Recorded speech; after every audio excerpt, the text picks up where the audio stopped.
All right, so welcome back. This week on the channel, we have a special guest, David Hay. He's the founder and co-CIO of Evergreen Gavekal, a $4 billion registered investment advisor that's been in business since 1983. David is a friend of mine and someone who I'm very lucky to chat with during the week about markets as well as others in our email group. And he was nice enough to agree to come on and talk with me about the markets. Unfortunately, my video editor is out. So this won't be a fancy video, but the show topics are great. We get into quite a lot on this show, and it's about a 45, 50-minute show we're going to get into. So we are going to cover his history in the business, starting the firm way back when he did, then kind of get into what's gone on recently in the markets and what may come given it's an election year. And I think you guys are going to enjoy this discussion. The last thing we say for this show is Carvana. This is a stock we both have shared interest in, and we're going to get into that as well. So make sure to like and subscribe and enjoy this special show here on the LongVol. All right, so welcome to the show, David Hay of Evergreen. We've got him here finally. We were talking off air about a few things. We're going to get into the show today.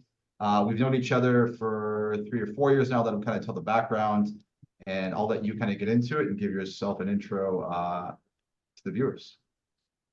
Well, thanks for the invite to be on here, Dan.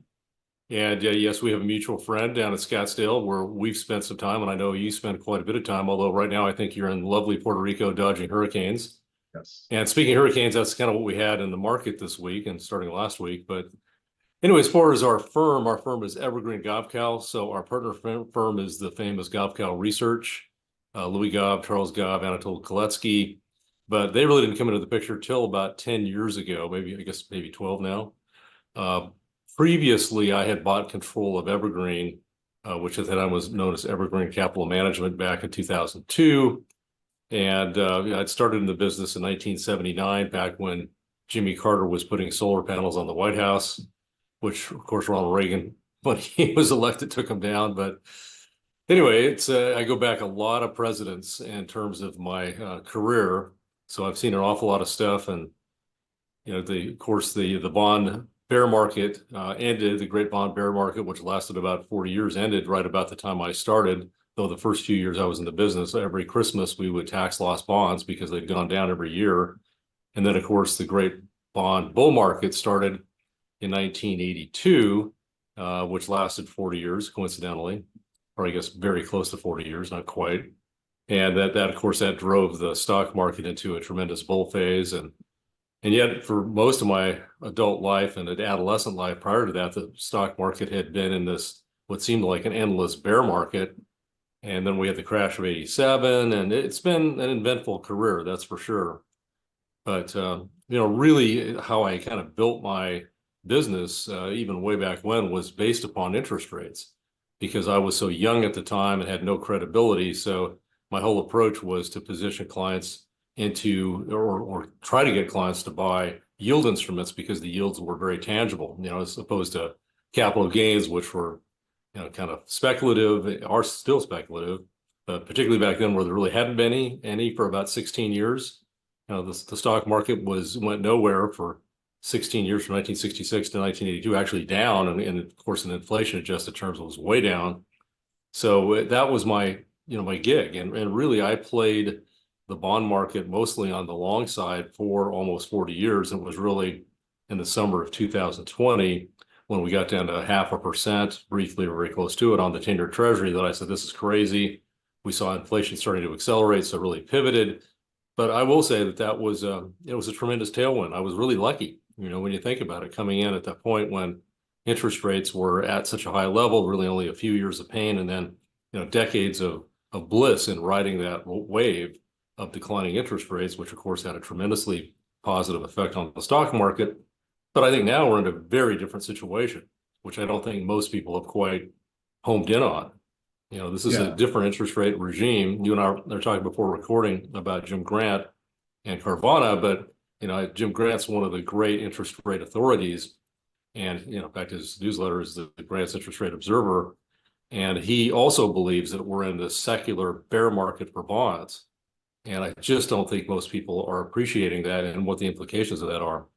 So that's a little bit of a preamble, kind of my career and outlook. But I know you got a lot of stuff you'd like to talk about that's maybe a little bit more sure. timely. I mean, look, we're guys just started. I've been in business for a while. We started our RIA. We're building, and we have our niche. That's why I was curious to talk to you about how you built your company. And I always try to talk to people. I was in the hedge fund business for a while, and I talked to a lot of hedge fund guys. And how did you guys build your business? So it's always interesting to talk to people that have been in the business for a while, and to hear you that you were building it off of interest rates.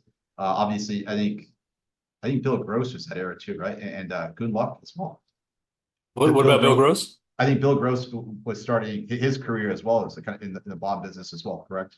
With He PIMCO. did. Now he goes back even more years than me. I go Yeah. back 45, and you said been in the business a while. That's why I kind of chuckled. Is that you consider 45 years, 45 and a half years a while? Yes, but he started in the early 70s, and yeah, he's a fascinating guy for sure. And I think he believes we're also in a bond bear market as well. So here's a question before we get into some market thoughts. Is this, so when you were building Evergreen, did you start out as a single, manager? I mean, did you have a team with you? I mean, can you kind of just tell the story of how that built up to, again, I mean, you told a little bit of it, but how did you kind of get to the point where you met up with Louis and you guys decided to kind of get together? And I read the research a lot from a macro perspective. So can you kind of tell that story a little bit? Well, I mean, first of all, just real quickly, I started as your typical garden variety smiling dialing stockbroker with Dean Witter. So for the first 11 years of my career, it was just a typical transaction type of thing, which I hated. And particularly once my business really started to take off, it just was so inefficient, and I didn't like the conflicts of interest. So basically, make a long story short, I met Sandy Weil from, at that time, he owned Smith Barney, and he was the CEO of Smith Barney, and it was before they really went into their hyper growth mode. And Jamie Dimon was kind of his unknown assistant at that point. So I was lucky there too, because I joined them in 1990, and that was my first chance to really operate as a portfolio manager, because that's why he brought us over. He said, "Okay, I'll do that for you. I'll let you manage money on a fee discretionarily." And so we actually opened up the very first account at Smith Barney of what they called the PMP Portfolio Manager Program. Then they bought Shearson, and Shearson, which had Lehman, they had a very robust RIA type of operation. So that was really kind of my first, kind of training wheels being a money manager as opposed to a broker. And so that was about 12 years. And then that's when I bought Evergreen. And, really, we weren't very big. We were just kind of a few $100 million. I think when Louis bought into us, we were just under $1 billion. But then over the last, 12 years or so, we've grown really rapidly, especially the last couple of years. We're now almost 5 billion. And it's a tricky thing, because in our business, it's really like two very distinct portions. You've got the investment side, and then you've got the administrative side on all the people. And the bigger you get, that part becomes much more complicated. So that's why I think most RIAs, really registered investment advisors, really never get to critical mass. They kind of top out around a few $100 million. It's very daunting to try to get the team together to do that. And frankly, it's not me that did that. It was our oldest son, who came in at 26 years old as the CEO. He's now 42, so he's been in that role for a long time.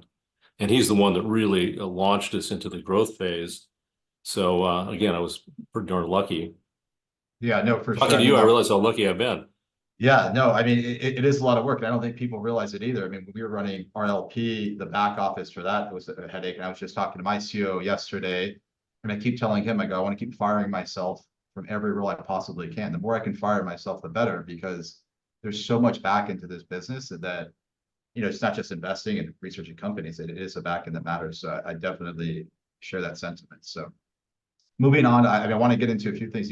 We started the conversation about, I don't think we talked about the bond auctions the past 2 days, which have been bust. I mean, they talk about Jim Grant. Let's kind of move into the current market right now. What's happened with the yen trade? I mean, people are talking about it. I think you sent some stuff from Lead Lag report. I've read it before. I think he was calling it. Somebody else was talking about it.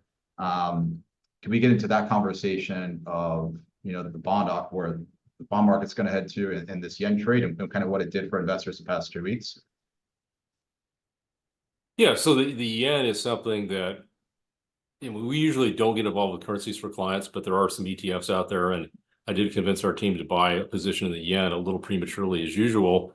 It was already deeply oversold earlier this year, and was kind of pushing for some dollar cost averaging when it got down around 155, 160. But I was definitely, I've been on a number of podcasts where I've been endorsing the yen, saying it was going to have a big rally. I remember quoting Kevin Muir, who's terrific, by the way, Yeah, and he was saying, I think at some point it's just going to go whoosh, and it kept going down. I think he was saying that was 155, and it got to the low, I think somewhere around 162. But then, indeed, as we've seen in the last couple of weeks, it did go whoosh, and it was just a massive short squeeze.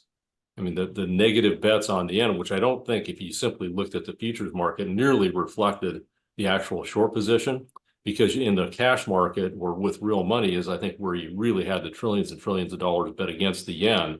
So if your listeners don't know, it's this carry trade thing is where hedge funds, or I guess even Warren Buffett was shorting the yen, in effect, borrowing in yen so he could buy his Japanese commodity trading companies, and he made a lot of money on those.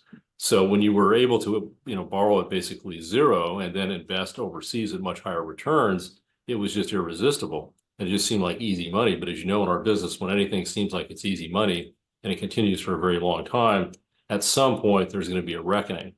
That's some kind of a snap the other way, and that's what we've had here recently. And the question is it over? I mean, is this the extent of the whoosh? I don't think so. I think that it's probably ahead of itself right now. It'll correct, but I think that there's a major trend reversal at hand. Probably a decent amount of that depends on the election. Trump is very clear that if he wins, he wants to get the dollar down a lot. And his whole thing is to try to reindustrialize America, get working class America back working and, making things, as opposed to, our big export, of course, for the last 20 years or more has been treasuries, right? We run these big trade deficits, and the way we fund those is with exporting treasuries. Now, the problem is people aren't buying those treasuries overseas anymore, or very few. So it's I think the unwind of the yen carry trade is very important, and I think there's a belief, well, that now that that's behind us, now that it had that explosive move, maybe financial markets can get back into a bull mode again. I think that's a questionable conclusion, because I think the other thing that happened simultaneously, and maybe that's, these things kind of obscured each other, was this surge of data, or flurry of data, that indicates the U.S. is perhaps already in recession, or if not in recession, is going to be very soon. I would imagine your listeners are aware of the Somm rule. And I did actually listen to a podcast with Claudia Somm, the inventor of it, the creator of it, and my friend Adam Taggart. And she was basically, this is before it actually was triggered. And she said, well, if it's triggered, it's a big deal. Well, it was triggered. And now she's saying, well, maybe it's not as important as it was. But I mean, she's tested it back, I think, as far as the 1950s, for sure, to the early 70s. And it's been flawless. And it's also very similar to one called the McKelvey rule. And so I think that that's where perhaps this, there's just such a desire to buy the dip. That. I mean, it's just everybody out there wants to buy the dip. And it's been a winning strategy. But where it's not a winning strategy is if the economy really is going into recession. And, of course, everybody wants to see the Fed cutting interest rates. But then there's kind of this, oh, well, if the Fed's cutting aggressively, we've got a problem. And, just look back to 2000, 2002, 2007, 2009. The Fed was cutting frantically in both of those instances, and yet the stock market got cut in half. So one or two rate cuts that don't coincide with a soft landing, yes, that's bullish. So that's why I think this debate about hard versus soft landing is so critical. Yeah, and I mean, obviously, here's one thing I was thinking of too, because you sent me in the group emails the interview, and I kind of watched some of it. We kind of started talking about market structure. Before I get to that, though, a thought I had, and I'm interested in your take on it. If all that money's got to get out of Japan, it's got to get somewhere, right? I mean, you've got to take that money that's coming out of Japan after they've cut interest rates. You think that starts going into dividend stocks for people, or after fixed income? You think that's where the money flows are going? And somebody had mentioned to me the other day, it started to get me thinking, and I'm curious to, again, your take on that. Where does that money go? Well, it could go back to Japan, for one thing. And that would be a big shift. Japan, of course, is more indebted than even the United States is, if you look at government debt to GDP, but they're also a huge creditor country. So that's very different than the United States, where we're the world's largest debtor country. So they have a lot of money they could bring back home. And, they've got these new savings accounts, the NISA, I think it's called, NISA. And the rules were pretty onerous before, but they've really liberalized them, which makes their equity market a lot more attractive. And I mean, I bet most of your people are not aware that during this relatively minor turbulence we had in the US market, the Japanese market fell 25%. It was down 11% in one day. So in a month, it went down 25%. Now that's almost a crash. So the market was cheap to begin with. So there's some pretty amazing bargains over there and, high yields. And actually Japanese households are very light on equities, unlike in the US where, we've got record levels of, retail participation and ownership in the stock market. There it's very different. I think it's like 12 or 13%. Here it's north of 60, maybe approaching 70%.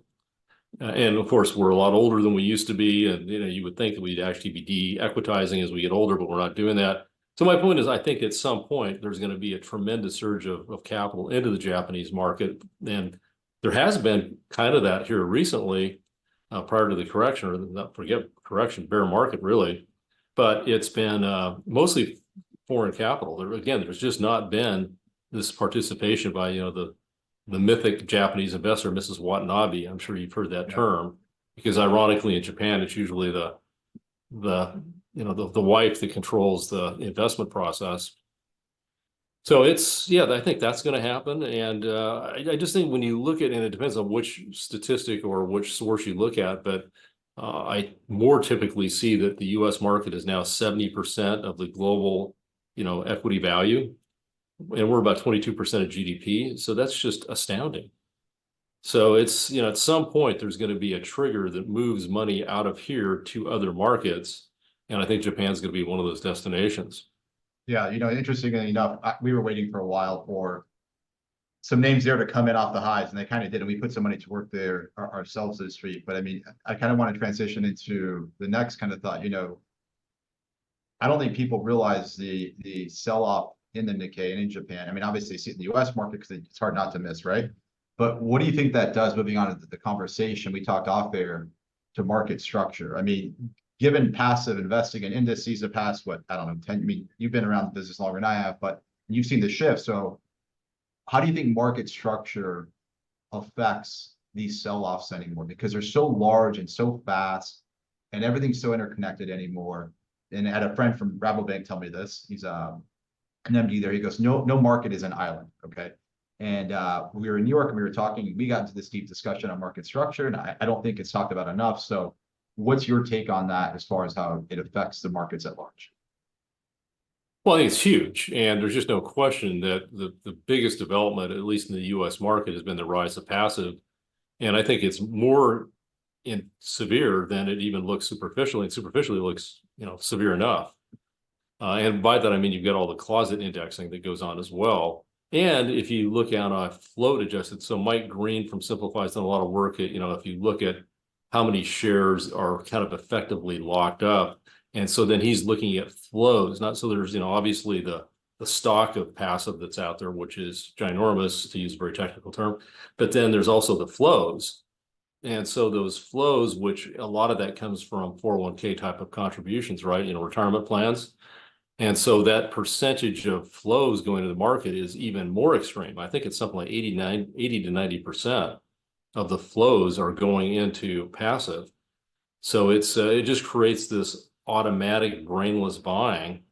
And so the bigger companies just keep getting bigger. I think that's been a big driver of why you have these multiple, 3 trillion, we did have multiple $3 trillion companies.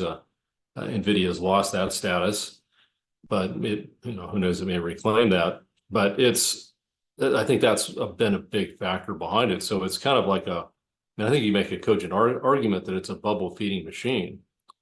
And what's going to cause it to turn, might take a recession, and particularly a recession that involves a steep rise in unemployment, because then all of a sudden you're getting terminations, and so people then pull out of their 401k. They might go to an IRA rollover and say, look, I got to be a lot more defensive. I'm not getting a paycheck anymore. Or they simply retire, and you get into a bad market and people go, well, I don't want to really have this kind of equity exposure anymore. So all these inflows start turning to outflows. And that's something that we haven't seen in a very long time. But I do think that's been the primary driver behind what is essentially been a one-way market for the last 15 years. But it's not going to last forever. And I think that's why I think it's so important to be watching what's going on with the economy and layoffs, unemployment.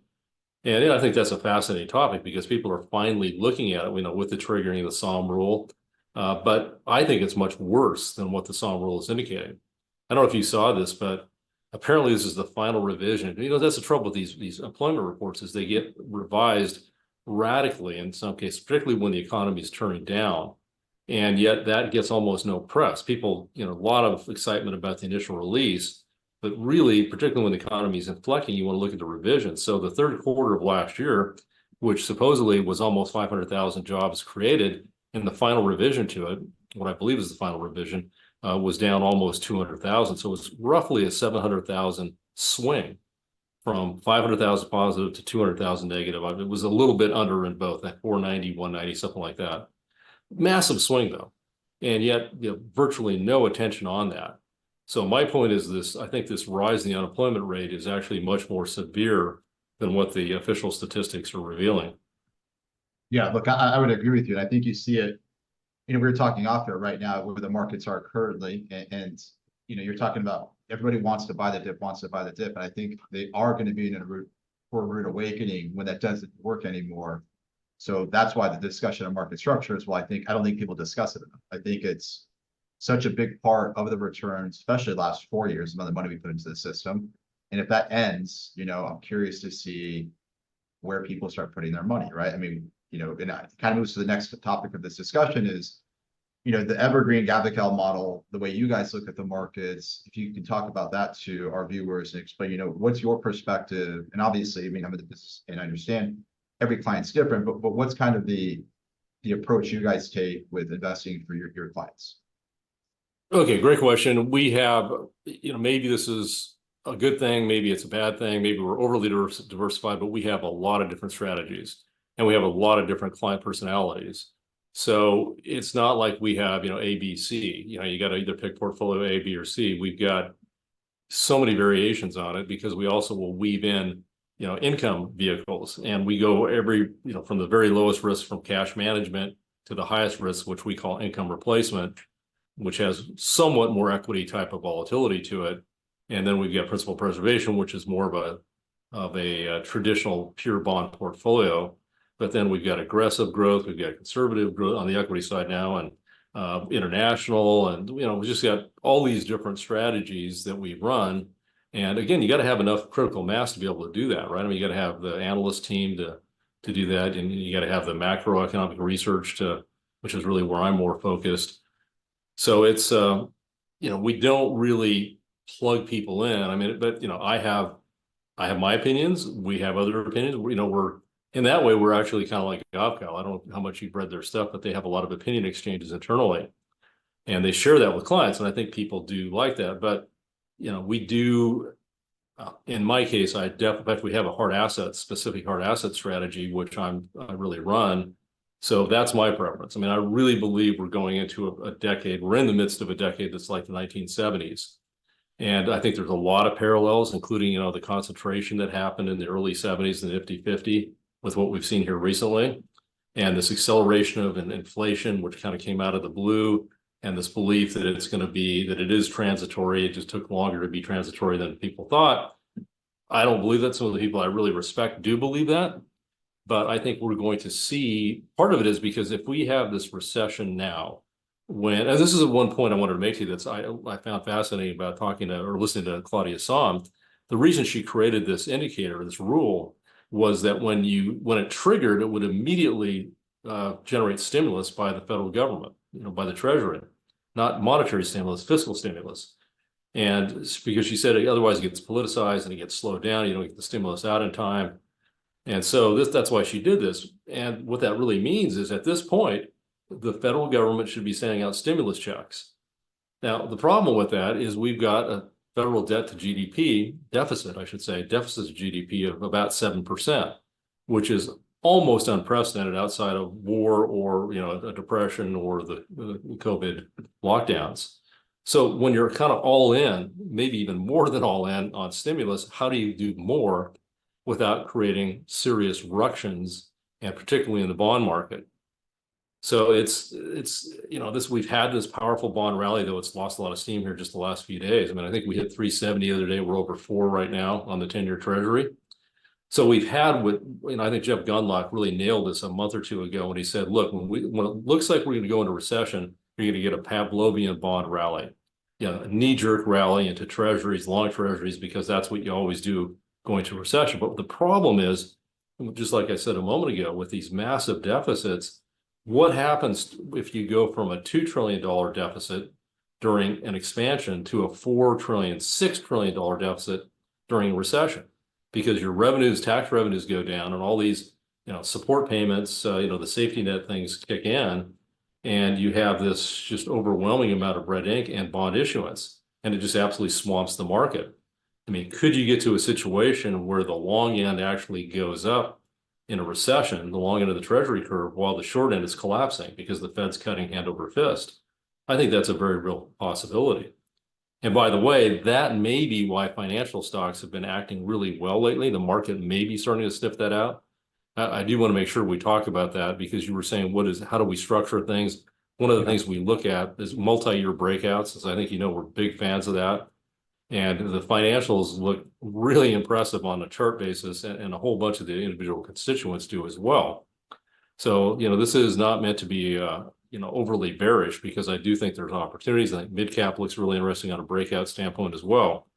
But if we're going into a nasty recession, you got to be careful. And, so when I tell people it's not a bad idea to buy, I say buy gradually. Right. And look, I want to switch this for a sec. We were going to go to switch over to Carvana, but let's say that for the end, because you're talking about the 1970s for a second.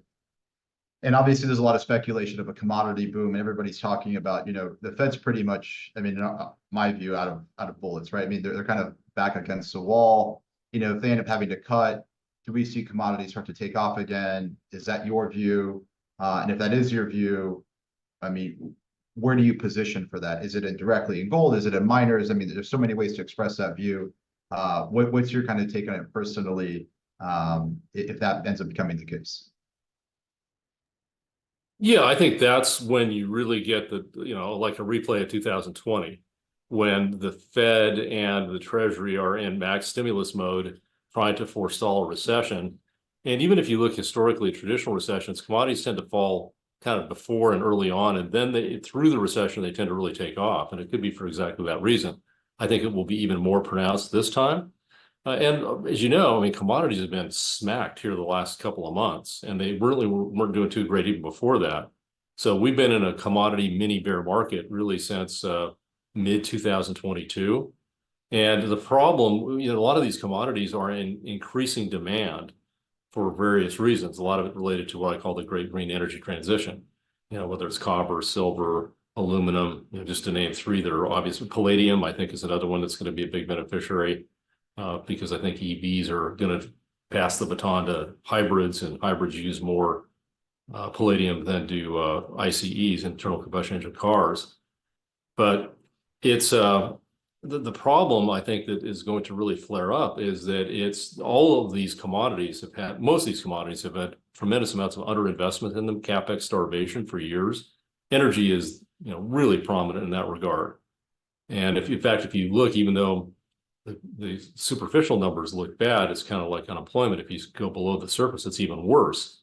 The reason I say that is almost half of the capital spending that has occurred in the energy complex has been related to LNG, and building out these very expensive LNG facilities that were originally built to be import facilities. Now they're export facilities. So if you adjust for that, the amount of spending is just shockingly low in the energy world, both natural gas and oil.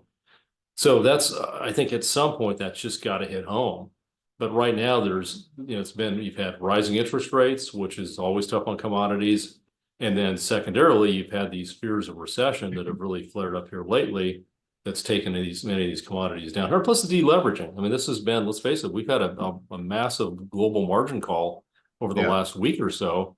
That's a lot of it related to that, yen carry trade unwinding.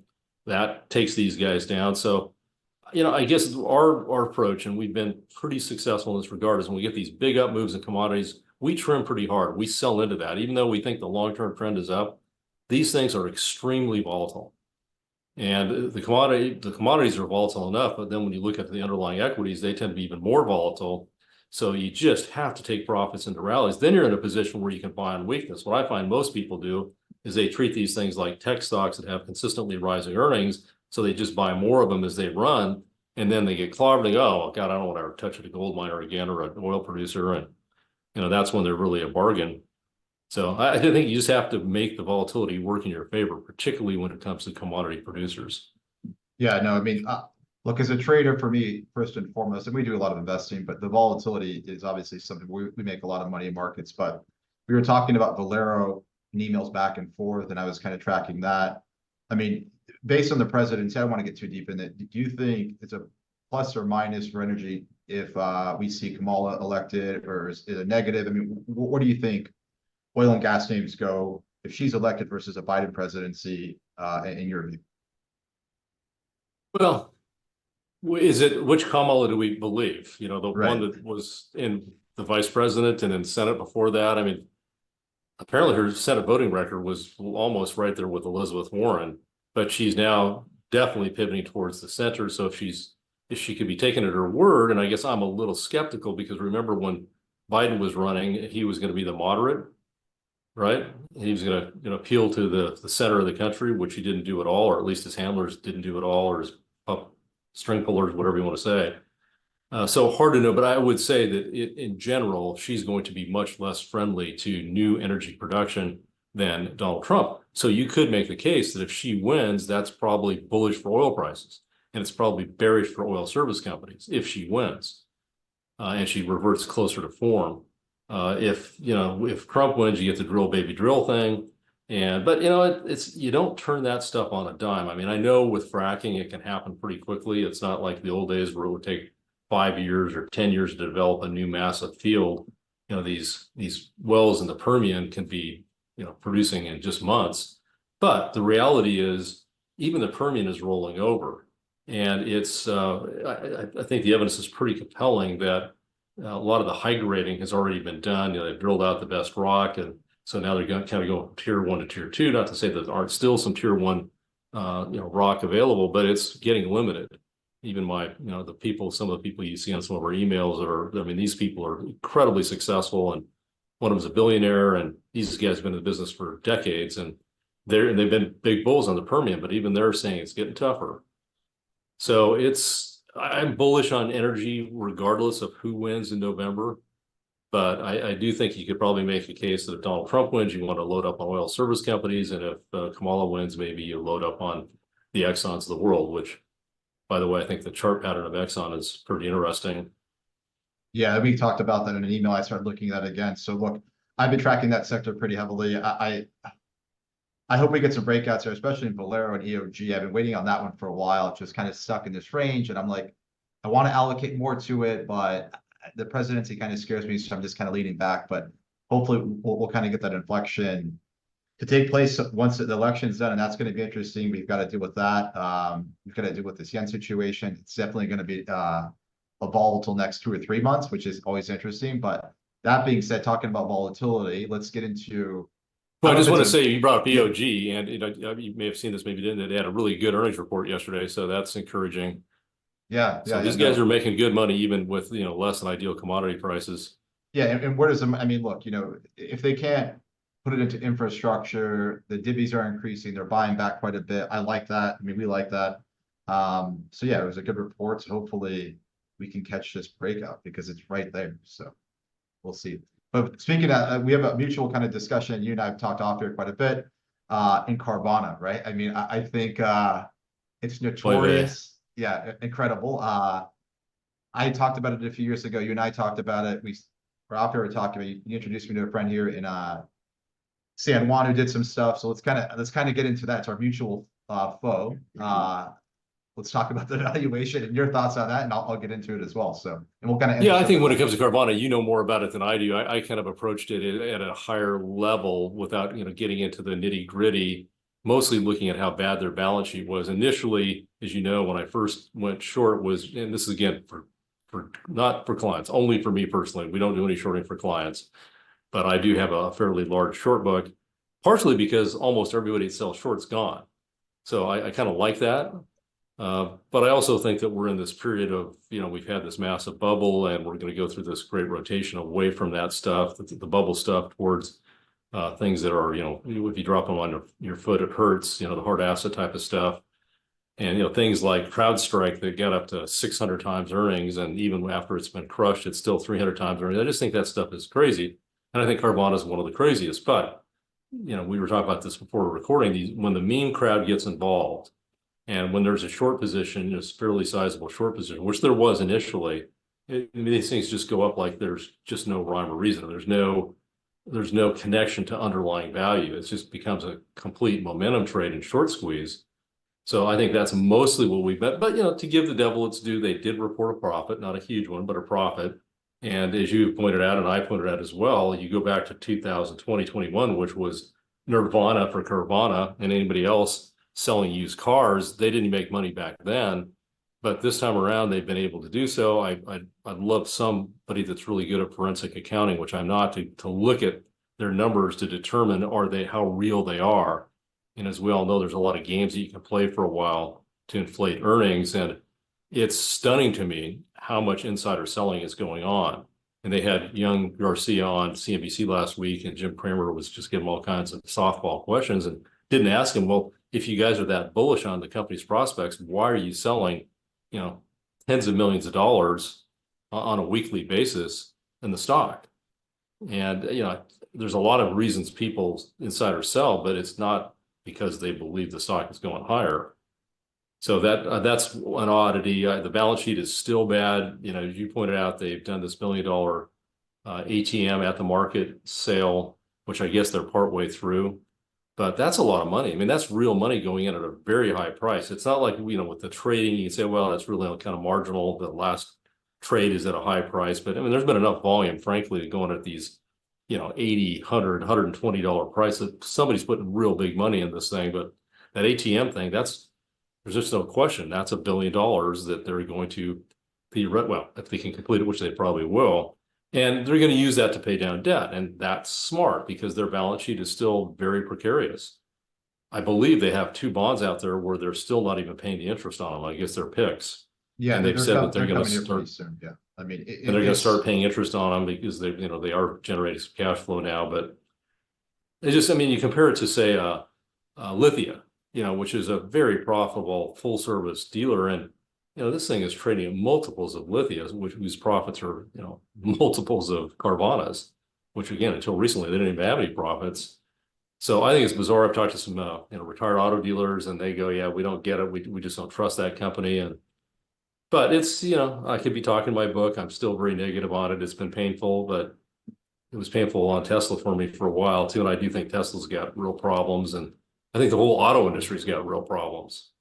Just ferocious competition coming from China. And I think a lot of these automakers have bet the wrong way on EVs, where now hybrids are the ones that's coming on fast. So in the auto space, probably Toyota looks the best because they have such a great position on hybrids.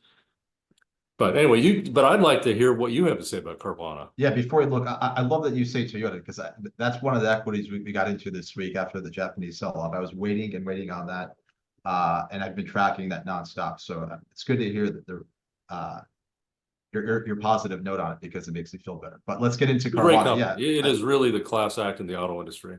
Yeah, they crush it. I mean, everything from the business, how they run internal business. I mean, the Japanese do a good job of running companies. In my view, a different conversation. But again, not investment advice. We picked it up on the lows. I want to hold that for a while. I think it was a gift coming in off those highs. And going back to before I get to Carvana, I mean, there's rocks to turn over if you just look. I just don't think a lot of people want to look. So, but yeah, I mean, look, I had some thoughts on it. I think it's again, it's tough to short it, and we've kind of been in and out of it. I mean, again, for us, I'm not shorting it for clients anymore. We're not. And the fund I got out of it. Now I'm just shorting my personal accounts. It doesn't make sense to me. You and I were talking off air about it. And I think they have 630 million left of that ATM offering. I mean, they're going to get through it. They're going to pay down the debt. Maybe they turn a profit. And again, you said a point earlier, they had the best market ever in 2020 to sell cars, and they just didn't make any money. So at a very basic level, I question that. What are you guys going to do when the consumer is under duress? I mean, let's say we hit to a hard landing. What are you going to do when that happens? I get interest rates come down as an argument you made for that. Okay, interest rates are coming down, car payments come in, but it just doesn't make sense to me. These are situations where, I kind of rack my head against the wall and I'm like, well, why doesn't this go lower? So I almost think sometimes, is it even worth it to mess with anymore? But again, I kind of have affinity towards that name. So I keep going back to it. And I think eventually, it's probably, again, not investment advice, probably 30 or 40% lower from these highs. It just doesn't make sense from the valuation. And you kind of said it with CrowdStrike, on their valuation, it's still insane. It's just incredible to see this stuff happen. And maybe this is the reckoning. Maybe it's not. I mean, we'll see in the coming months and yeah, go from there. So yeah, so I mean, I guess with that, I don't want to take too much more of your time. We're about 45 minutes in. Any final thoughts? I mean, we had a bond auction today, right? That didn't go so hot. Any final thoughts we want to lead into end the show today? First and foremost, I appreciate you coming on talking. Well, thanks for the invite. Yeah, Yeah, I know. I think you're going down the right route here with the bond market, because I mean, just to go back to that 2020 period, not only was it a great time to be selling used cars, it was also a great time to be selling bonds, right? If you were a company, I mean, that's what most private companies did. And I don't mean private as in, private credit, but just, private sector versus public sector. So the big Fortune 500 companies were terming out their debt, right? They were going out, when interest rates were down to 50, 60 basis points on the 10-year treasury, they were able to go out and refinance their debt at almost nothing. And they did it in size. And you had homeowners doing the logical thing. They were terming out their mortgages. They were refinancing and going out with a 10-year at 2.5% or maybe a 30-year at 3%. Why did the Treasury, why did Janet Yellen, actually I think at that time it was Mnuchin, but then it quickly flipped over to Yellen in early 2021. She still had a great opportunity to issue a lot of long-term debt and lock in those very low interest rates, maybe 1.5% for 10 or 20 years. And she didn't do it, or did very little of it. And why? Well, I think it's sort of what we're seeing right now is that even with this enthusiasm for bonds lately, they're having a hard time with these long-term auctions. The short term, tons of demand. So I think the answer, and I was very critical of the Treasury not doing that, back in 2020, 21. And it was Luke Roman that said, look, they tried to, and they couldn't, there was just not, bids weren't there to sell long-term debt even back then. So I think it calls into question just how much appetite there is out there for these long-term treasuries. And actually, wasn't it Rubini and another person here recently who was really criticizing the way that they're issuing debt right now? Yeah, there was really somebody kind on of Twitter accusing too, of manipulating the curve. Yeah, there was somebody on Twitter last night. I wish I would have pulled it up for the show, and I'll post it I'll send it to our group. But he was talking about it, and he made some interesting points. And I was reading it late night. I've been busy, but yeah, he said something very similar. And again, it's concerning, which is why I'm curious to see how we end this trading month and to see where we go. Because again, I'm a little uncertain on things we talked about before. I mean, I'm on the fence. Are we allocating to, again, we don't really buy the dip, something we do, but I'm curious to see how we get out of this situation with everything going on. So yeah, I guess we'll let it play out. So we had the yen carry trade blow up. And so I think what could be the next thing would be a bond market blow up. And we had a little bit of that in the third quarter last year, which created some pretty serious equity market indigestion. And it could be, especially if Trump wins, because Trump has made it clear that he wants easy money from the Fed. He's got, he's talking about not only eliminating tax on tips, but eliminating tax on, I don't mean Treasury inflation protected security, I mean tips like at the restaurant, and also on Social Security. And those are very popular, especially there's a lot of old people out there who say, hey, I'd love to have my Social Security tax free, which it used to be. I mean, that's a relatively recent phenomenon that Social Security was taxable. So, but it's just indicative of his utter disregard for fiscal rectitude and monetary rectitude. As you know, he was pressuring Powell in his first term to go to negative interest rates. So if he wins, I mean, that could be a very bond market unfriendly development that could create, the Liz Truss type of moment, like what we had in the UK almost 2 years ago when she tried to do, very growth oriented with, kind of a budget buster type of proposal, and the bond market absolutely erupted on her. And she was the shortest serving British prime minister of all time. And that goes back centuries. So Yeah, I think we're in a very precarious situation with some things that could go really wrong. But like I said, I look at the financials and I go, well, you typically don't get a bear market when financials are acting as strong as they are right now. So it's Yeah. fascinating. Yeah, no, it's definitely interesting. I mean, we've got a lot of for sure volatility ahead of us, and it'll be interesting here at the election. So look, that being said, we're close to our time, and I appreciate you coming onto the show, sharing your thoughts with everybody. I appreciate the emails you send, keep me informed on a lot of things I don't understand, and hopefully we can continue to talk Carvana, and hopefully we get that thing to work eventually. So